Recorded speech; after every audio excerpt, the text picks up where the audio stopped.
जी नमस्कार, स्वागत है आप सबका तिवारी कैंपस यूट्यूब चैनल पे। आज फिर हम लेके आए हैं नेक्स्ट वीडियो सीटेट के पेपर 2 के बारे में और उनसे संबंधित क्लास के बारे में।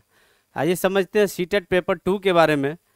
पेपर 1 के बारे में आप लोग को डिस्कस कर चुके थे, आप लोग के साथ हम पेपर 2 के बारे में करते हैं। कुछ बच्चों का कहना था सर पेपर 2 के बारे में भी बता दीजिए।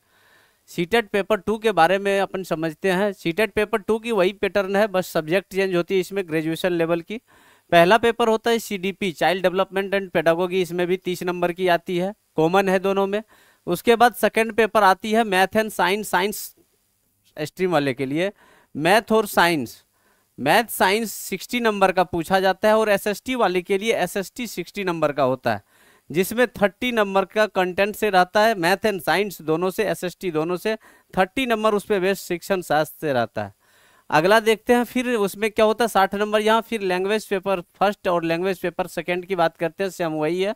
लैंग्वेज पेपर फर्स्ट में जैसे आप हिंदी रख लिए, सेकंड पेपर आप इंग्लिश या संस्कृत दोनों में से किसी एक को चूज कर सकते हैं, इंग्लिश अथवा संस्कृत। इसमें भी फिर वही होती है, हिंदी में गद्यांश और पद्यांश कितने नंबर का पूछा जाता है, गद्य और पद्य मिला के दोनों से 15 नंबर का पूछा जाता है। इसी में 2 to 3 नंबर ग्रामर्स रहता है, बाकी के 15 नंबर शिक्षण हिंदी शिक्षण शास्त्र रहता है, हिंदी शिक्षण शास्त्र रहता है।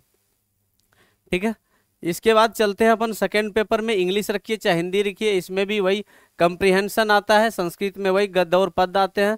इसमें भी आपको 30 नंबर में 15 number content based, 15 number Sanskrit के संबंधित शिक्षण शास्त्र से आते हैं। समझ में आ गया होगा, उम्मीद करते हैं आप लोग अच्छे से समझ रहे होंगे। बाकी आप लोग कमेंट बॉक्स में कमेंट करके सवाल पूछ सकते हैं हमसे। बाकी सीटेट के रिगार्डिंग हम किसी भी जानकारी को आपसे साझा करेंगे, कर सकते हैं। चलिए आइए देखते हैं इसमें पढ़ना क्या क्या होता है। साइकोलॉजी एक सब्जेक्ट होती है, साइकोलॉजी एक सब्जेक्ट होती है जिसको हिंदी में कहते हैं मनोविज्ञान। क्या कहते हैं इसको? मनोविज्ञान। मनोविज्ञान एक साइकोलॉजी सब्जेक्ट है जिसको कहते हैं अपन मनोविज्ञान। इसी के बारे में, इसी से निकाला गया है सीडीपी को, इसी के बारे में हम लोग पढ़ते हैं। और साइकोलॉजी 2 वर्ड से मिलके बना है, psyche plus logos, psyche plus logos से मिलकर बना है, साइकीस प्लस लोगोस।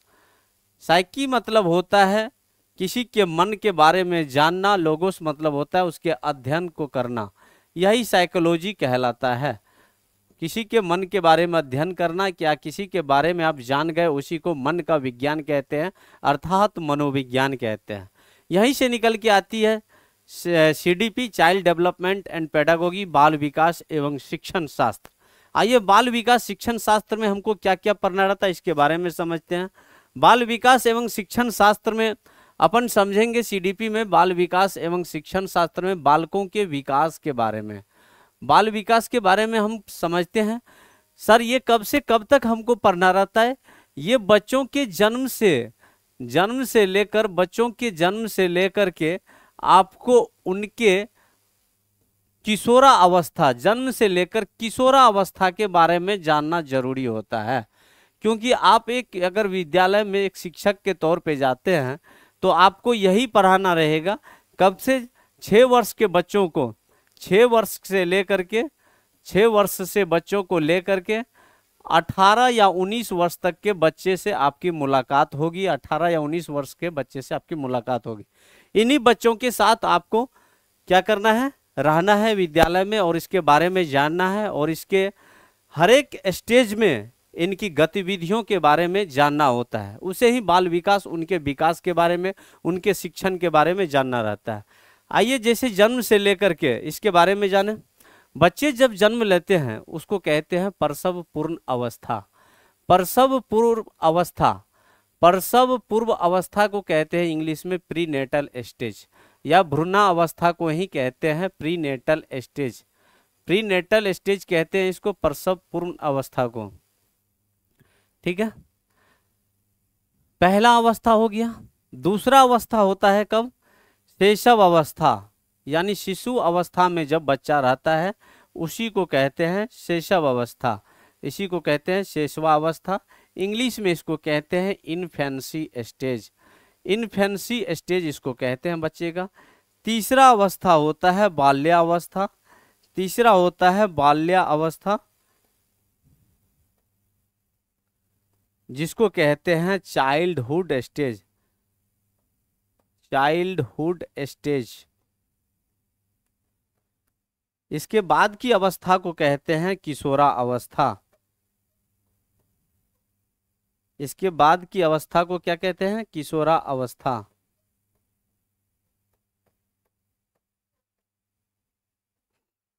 इसको इंग्लिश में कहते हैं एडोलेसेंस स्टेज, एडोलेसेंस स्टेज कहते हैं। ठीक है, इसके बाद की अवस्था होती है प्रौढ़ा अवस्था। पांचवा अवस्था होता है प्रौढ़ा अवस्था। ये 19 वर्ष से ऊपर वाले को कहते हैं प्रौढ़ा अवस्था। आइए इन सब के बारे में जानते हैं जो आपके लिए जरूरी है सीडीपी में, चाइल्ड डेवलपमेंट पेडागोगी में। प्रसव पूर्ण अवस्था या प्रसव पूर्व अवस्था को कहते हैं जब माँ के गर्भ में बच्चों का, जब माँ के गर्भ में बच्चा पल रहा होता है, उसके बाद जो बच्चे प्रसव के बाद बाहर आते हैं उसी को कहते हैं भ्रूण अवस्था या जन्म के समय की अवस्था या प्रसव पूर्ण अवस्था। ठीक है, प्रसव पूर्ण अवस्था 9 माह का होता है, 9 माह की अवस्था, या कहीं कहीं एग्जाम में कभी कभी 270 या 280 दिन भी आपको ऑब्लिक में दे दिया जाता है। कंफ्यूजन नहीं होना है, 270 भी सही होगा, 280 दिन भी सही हो सकता है और 9 माह भी सही है।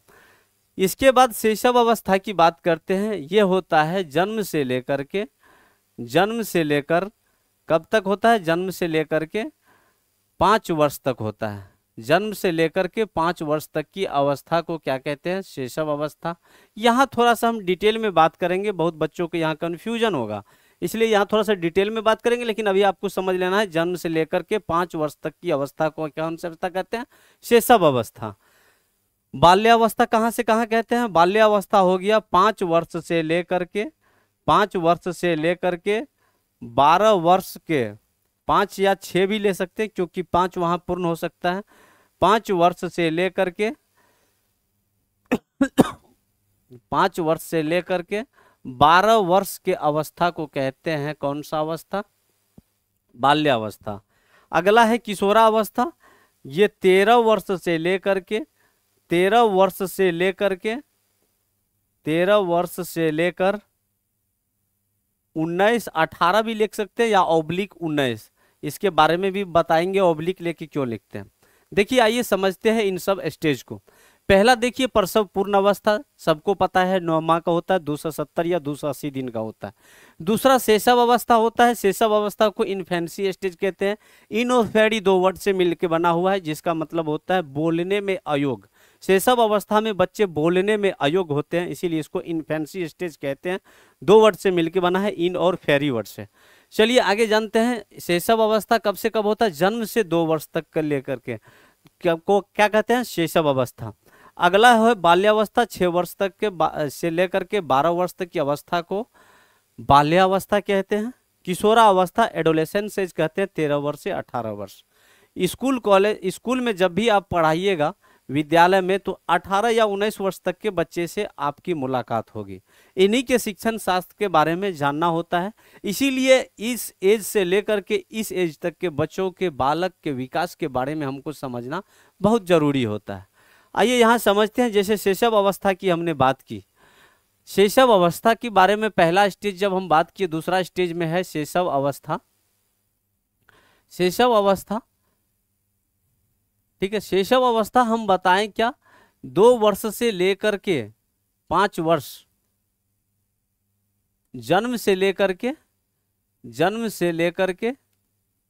5 वर्ष। कई सारी मनोवैज्ञानिक में जन्म से लेकर के 5 वर्ष कई सारे मनोविज्ञान में मतभेद हुए, कई सारे मनोवैज्ञानिक के बीच मतभेद हुआ, जिसमें यह देखा गया कोई किसी स्टेज को थोड़ा सा 1 वर्ष आगे या पीछे लेके निकले हैं, लेकिन जो स्टैंडर्ड माना गया है वह है जन्म से लेकर के 5 वर्ष तक। अब इसमें 2 टर्म निकल के आता है शैशव अवस्था में। 2 टर्म क्या होता है? एक होता है पूर्व बाल्यावस्था और एक बाल्यावस्था। पूर्व बाल्यावस्था, पूर्व बाल्यावस्था और एक होता है उत्तर बाल्यावस्था। एक होता है उत्तर बाल्या अवस्था। इसमें देखिए होता क्या है, सीटेट ने अधिकतर टर्म में आपको आंसर में 0 से या जन्म से लेकर के 5 वर्ष मानता है, कभी कभी नहीं भी मानता है। वो डिपेंड करता है किस चीज पे, ऑप्शन पे डिपेंड करता है, डिपेंड करता है आपके ऑप्शन पे। ऑप्शन में अगर जन्म से लेकर जन्म ऑब्लिक 0 वर्ष दिया रहेगा तो भी चलेगा। जन्म से लेकर के 2 वर्ष अगर ऑप्शन में रहेगा तो आपको टिक वही लगाना है, सही आंसर वही होगा, जन्म से लेकर के 2 वर्ष तक। यही से सब अवस्था से के बाद जो स्टेज आता है, तीसरा स्टेज, जिसको हम लोग कहते हैं बाल्यावस्था, यही बाल्यावस्था को 2 भाग में बांटकर एक पूर्व बाल्यावस्था दे दिया जाता है, एक उत्तर बाल्यावस्था दे दिया जाता है। अब पूर्व बाल्यावस्था की बात अगर आती है तो पूर्व बाल्यावस्था, बाल्यावस्था की एज हमने आपको बताई थी 5 वर्ष से 12 वर्ष, 5 वर्ष से 12 वर्ष हमने बताई थी। लेकिन पूर्व बाल्यावस्था यानी बाल्यावस्था जब से स्टार्ट होती है उसके पूर्व, तो शैशव अवस्था हमने 2 वर्ष तक बताया है आपको। जन्म से लेकर के 2 वर्ष की अवस्था को सीटेट ने अधिकतर बार माना है शैशव अवस्था। उसके पहले 5 से 12, उसके बाद जो आती है पूर्व बाल्यावस्था में जब बढ़ती है, ये हो जाती है दू कह सकते हैं ऑब्लिक 3 वर्ष से लेकर के 5 ऑब्लिक 6 वर्ष। अब यहाँ बहुत सारे बच्चों को कन्फ्यूजन होगा। जैसे किसी बच्चे की दिसंबर में जन्म होती है, मान के चलिए 2 वर्ष कंप्लीट किया, क्या जनवरी आने के बाद उसका 3 वर्ष कंप्लीट हो जाएगा? नहीं होगा। तो इसीलिए 2 वर्ष ऑब्लिक 3 वर्ष लिया जाता है। हो सकता है 2 वर्ष की अंतिम, इसको बोलते हैं 2 वर्ष की अंतिम, और तीसरा वर्ष की शुरुआत हो सकती है, इसीलिए हो सकता है 2 या 3 ऑब्लिक में लिया जाता है। 5 वर्ष का अंतिम और छठा का शुरुआत, इसी टाइप से एज को जोड़ा जाता है। तो आप सीधा सीधा ये जानिए पूर्व बाल्यावस्था की एज 3 वर्ष से लेकर के 5 वर्ष याद रखिएगा, ठीक है। और उत्तर बाल्यावस्था का 5 वर्ष से 12 वर्ष तक का याद रखिएगा। ये क्या हो गया? बाल्यावस्था और शैशव अवस्था के बारे में हमने समझा। अगला टर्म देखते हैं किशोरावस्था। चौथा नंबर पे है किशोरा अवस्था। किशोरा अवस्था को एडोलेसेंस एज कहते हैं। ये अवस्था बड़ा ही खतरनाक और स्वर्णिम काल वाला अवस्था होता है। किशोरा अवस्था क्या है? एडोलेसेंस एज बहुत ही अच्छा एज है बच्चों के आगे बढ़ने, और आगे बढ़ने के लिए अगर बच्चे ने इस एज में, किशोरा अवस्था में आगे बढ़ना चाहता, अपने जीवन में सफलता हासिल करना चाहता है, तो उसको कहते हैं स्वर्णिम एज। जो अपने एज को अच्छे से अच्छे डायरेक्शन में डेविएट कर लेता है उसको स्वर्णिम एज कहते हैं।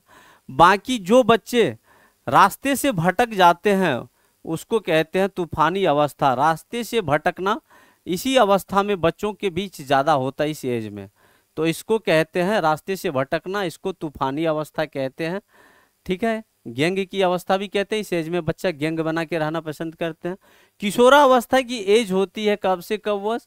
12 वर्ष ऑब्लिक 13 वर्ष। ऑब्लिक का कारण भी हम बताए, 12 वर्ष की शुरुआत अंत हो सकती है, 12 वर्ष की अंत हो सकती है, और 13 वर्ष की शुरुआत हो सकती है, ठीक है।